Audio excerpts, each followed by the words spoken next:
நம்ம இப்போ வரும்பொழுதே நம்மளுக்கு வெயில் அப்படின்னாலே டக்குன்னு ஒரு நபர் தான் நம்மளுக்கு ஞாபகத்துக்கு வரும். அண்ட் முக்கியமாக it's nice to see Vasanth Balan sir and G V sir on the same stage. So அடுத்தபடியாக I call upon director Vasanth Balan sir to share few words please, because எத்தனையோ படைப்புகள் கொடுத்துருக்காரு. Thank you sir, thank you so much. அனைவருக்கும் இனிய மாலை வணக்கம். இன்றைய இசை வெளியீட்டினுடைய இசை நாயகன் ஜிவி கிட்டத்தட்ட 20 வருஷம் ஆயிடுச்சு நினைக்கிறேன். 2006 ஒரு சின்ன பையனாக நான் பார்த்தப்ப எனக்கு 20 வருஷம் கடந்து ஒரு மியூசிக் டைரக்டராக டாப் மியூசிக் டைரக்டராக இருக்கிறப்பது ரொம்ப சந்தோஷமாக இருக்குது. என்னோடய ஃபைண்டிங்கில் என்னோடய சக்ஸஸில் ஐ திங்க் ஜிவி நான் மீட் பண்ண டே இஸ் மை ஃபேண்டாஸ்டிக் டே அப்படின்னு நான் நினைக்கிறேன். என்ன கான்ஃபிடென்ட் நான் ஜிவிட்ட பார்த்தேன், அந்த கான்ஃபிடென்ட் இன்னைக்கும் போல. பட் என்ன கேரக்டர், என்ன ஹியூமனிட்டி, இன்னமும் நான் வியந்துக்கிட்டே இருக்கிறேன். இவ்வளோ மெச்சூரிட்டி எனக்கு 16 வயசுலையும் இல்லை, 36 வயசுலையும் இல்லை, இந்த வயசுலையும் இல்லை. ஆனால் அவ்வளோ மெச்சூரிட்டியாக ஜிவி இருக்கிறது ரொம்ப சந்தோஷமாக இருக்குது. நான் சத்தியமாக சொல்கிறேங்க, இன்னைக்கு டாப் தமிழினுடைய தெலுங்குனுடைய டாப் மியூசிக் டைரக்டர், அப்படி ஒரு மியூசிக் டைரக்டர் ஒரு ஃபர்ஸ்ட் ஹீரோ படத்தை இன்னைக்கு வேற எந்த மியூசிக் டைரக்டரும் பண்ண மாட்டார். காக்கா முட்டை பண்றதுக்கு, விசாரணை பண்றதுக்கு வேற யாரும் முன் வர மாட்டாங்க, ஜிவியை தவிர நான் நினைக்கிறேன். ஸோ எல்லாரும் நம்பர்ஸ் தான் பார்த்துட்டு இருக்காங்க, எத்தனை மில்லியன் இதைத்தான் பார்த்துக்கிட்டே இருக்கிறாங்க. நிஜமான ஹார்ட்ஸை பார்க்குற ஒரு மனுஷனா நான் ஜிவியை பார்க்குறேன். நிஜமான ஒரு காந்தி சார் எனக்கு அவர் தெரியும், அதை பார்க்குற ஒரு மனுஷன். புது ஒரு பையன் போய் கதை சொன்னாலும் இன்னைக்கு யூத் ஒரு படம் எவ்வளோ கான்ஃபிடென்ட்டாக ஒரு மியூசிக்கல் கம்பெனியை ஆரம்பிச்சு அதை அச்சீவ் பண்ணாங்கிறது சாதாரண விஷயம் இல்லை. எந்த புகழ்ச்சியும் எனக்கு அதுக்காக நான் சொல்லலை, உண்மையில ஹார்ட்லேருந்து பேசுகிறேன். இன்னைக்கு இருக்கிற மார்க்கெட் பற்றி எனக்கு ரொம்ப டீட்டெயில்டாக தெரியும். ஸோ டீட்டெயிலாக குகன் சார் சொன்னாங்க, இந்த இடத்துல ஜிவி இந்த படம் பண்ணதுக்கு ஸோ ரொம்ப பெரிய மனசு வேணும். Super GV, super. ஸோ என்னுடைய வாழ்த்துக்கள். அப்புறம் காந்தி சாரை பற்றி சொல்லணும். ஸோ காந்தி சார் நானும் ஜென்டில்மேன் படத்தில் வேலை பார்த்தேன். அவர் அசோசியேட் டைரக்டர். என் லைஃப்பில் ஒரு 3 விஷயம் காந்தி சார் பண்ணார். எல்லாரும் கேள்விப்பட்டிருப்பீங்க, அக்கா வளர்த்த பையன் அப்படின்னு வீட்டில் சொல்லுவாங்க, அம்மா இல்லாத வீட்டில் அக்கா வளர்த்த பையன் அப்படின்ட்டு. ஒரு படத்தில் வேலை செய்கிறப்ப அசோசியேட் டைரக்டர் சில அசிஸ்டன்ட் டைரக்டர் வளர்த்து எடுப்பாங்க. அப்படி காந்தி சார் என்னை ஜென்டில்மேன் படத்தில் வளர்த்து எடுத்தார். கிட்டத்தட்ட ஜென்டில்மேன் என்னுடைய முதல் படம். ஒரு சின்ன பையன் தான் டிகிரி முடிச்சுட்டு அந்த படத்தில் வேலை செய்ய வந்திருக்கேன். சினிமானா என்னன்னு தெரியாது, ஷூட்டிங்னா என்னன்னு தெரியாது. அவர் காஸ்டியூம் பார்த்துட்டு இருக்காரு, நான் இந்த அஸ்னேட் பாக்ஸை சுமந்துட்டு அலையணும். 4:30 மணிக்கு கோடம்பாக்கத்தில் ஜென்டில்மேன் ஆஃபீஸில் நான் இருந்தால் தான் பெட்ஃபோர்டில் எனக்கு ஷூட்டிங் லொக்கேஷன் 6:30 மணிக்கு கொண்டு போய் விட்டுருவாங்க. நான் ஒரு நாள் லேட்டாக வந்துட்டேன், அஸ்னேட் பாக்ஸ் போயிடுச்சு. ஷூட்டிங் ஆரம்பிச்சு 7வது நாள் கண்டினியூட்டி புக்கை நான் மிஸ் பண்ணிட்டேன். கண்டினியூட்டி புக்னா இன்னைக்கு யாருக்கும் என்ன தெரியுமா அப்படின்னு தெரியல. காஸ்டியூம் கண்டினியூட்டியை பேப்பர்ல நோட்ல எழுதி வைப்போம்.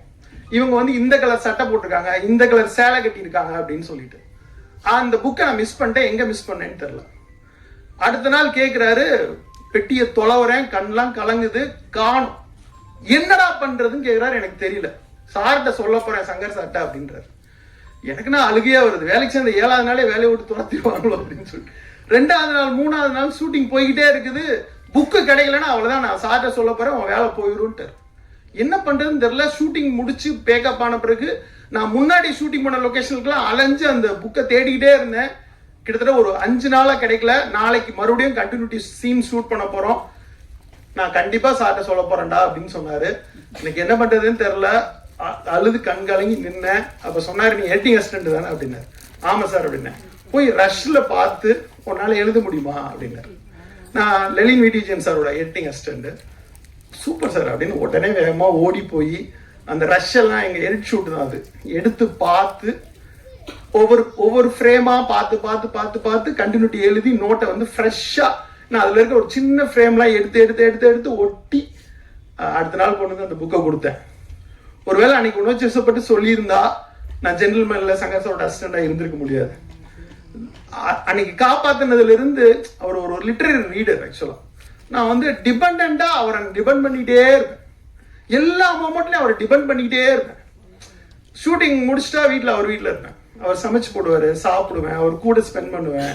அவரோட லோகிதாஸ் பார்த்த படம் அப்படின்னு 80s மலையாள கிளாசிக்ஸ் ஃபுல்லா அவர் வீட்ல இருந்து பார்த்துருக்கேன். அவருக்கு சுஜாதாவை அவ்வளோ பிடிக்கும், வைரம் சார் அவ்வளோ பிடிக்கும், பாலகுமாரன் அவ்வளோ பிடிக்கும். அவர் டிஸ்கஷன்ல பேசுற விதமே எனக்கு ரொம்ப ஆச்சரியமா இருக்கும். அவர் பார்த்து வளர்ந்த ஒரு பையன். ஸோ ஈவன் வெயில் கூட நான் முதல்ல வெயில் காந்தி சார்ட்ட தான் அந்த கதையை சொன்னேன். சூப்பரா இருக்குடா, நீ ஏன் சங்க சார்ட்ட சொல்லக்கூடாதுன்னாரு.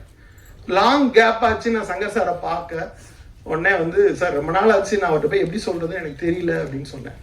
ஒரு நாள் ஃபோன் பண்ணி சங்க சார்ட்ட இந்த மாதிரி பாலன் ஒரு செம கதை வச்சிருக்கான், நீங்க கேளுங்க அப்படின்னு. அவர் எங்க குருவாச்சு, ஏன் அவனுக்கு வாய் இல்லையா, அவன் கேட்க மாட்டானா அப்படின்னு அவர் சொன்னாரு. அப்புறம் சங்கர் சார்ட்ட போய் ஒரு கதையை சொன்னேன். என் லைஃப் ஒரு ரீஃபார்மா மாறி நான் ஒரு டைரக்டரா மறுபடியும் வர்றதுக்கான ஒரு சோர்ஸ் நடந்துச்சு. இது எல்லாமே காந்தி சார் அந்த கைப்பிடிச்சு ஒருத்தர் ரொம்ப பிடிக்கும்ல, ஒரு டீம்ல வேலை பார்க்குற ஒவ்வொரு அசோசியேட்டருக்கு தான் அது புரியும். ஒரு அசோசியேட்டர் அவங்க தங்களுடைய பெரிய ஆதர்சமா நினைப்பாங்க. ஸோ அப்படி நான் வேலை பார்த்த 4 படத்துலையும் என்னோட பெரிய ஆதர்சமா அப்படி ஒவ்வொரு வேலையும் பார்த்து பார்த்து பண்ணுவார். இந்தியன்ல கமல் சாருக்கான காஸ்டியூம் ஆகட்டும், அந்த பெல்ட் ஆகட்டும் அப்படின்னு பார்த்து பார்த்து பண்ணுவாரு. அவர் பக்கத்துல இருந்து பார்த்து பார்த்து வளர்ந்து ஒரு தொழில் கத்துக்கிட்டு சங்கர் சார்ட்ட நல்ல பேர் வாங்கி இந்த இடத்துல நிக்கிறேன். ஸோ ரொம்ப ரொம்ப ரொம்ப நான் என்னோட வளர்ச்சியில ரொம்ப ரொம்ப முக்கியமான ஒரு அண்ணனா எப்படி வேணா சொல்லலாம் அந்த இடத்த. ஸோ மறக்க முடியாத ஒரு ரொம்ப முக்கியமான என்னோட லைஃப்ல முக்கியமான ஒரு நபர் காந்தி கிருஷ்ணா. ஸோ இந்த படம் விஷுவல்ஸ்லாம் பார்த்தேன். இந்த படம் பெரிய வெற்றி அடையணும், மனதார வாழ்த்துறேன். Thank you. Thank you, sir. Thank you so much.